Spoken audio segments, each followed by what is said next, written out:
আসসালামু আলাইকুম। আজকে দেখাচ্ছি মাসকলাইয়ের ডাল রান্না, অসম্ভব মজার। আমরা প্রথমে ধুয়ে দিলাম, দিয়ে পরিমাণ মতো পেঁয়াজ, কাঁচামরিচ, আদা চামচ লবণ এবং আদা চামচ ধনিয়া হলুদ গুঁড়া দিয়ে এটা সিদ্ধ করে নিব।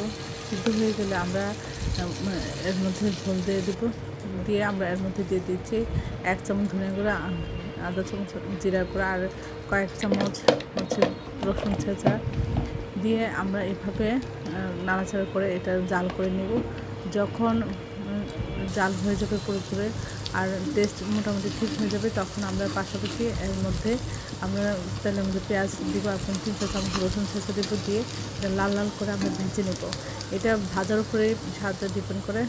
ভাজাটা সুন্দর হলে এটা খেতে অসাধারণ লাগে। তারপরে আমরা এই তেলটা এর মধ্যে দিয়ে দিব, দিয়ে কিছুক্ষণ জাল করে আমরা এটা নামিয়ে পরিবেশন করব। অসম্ভব মজা হয়।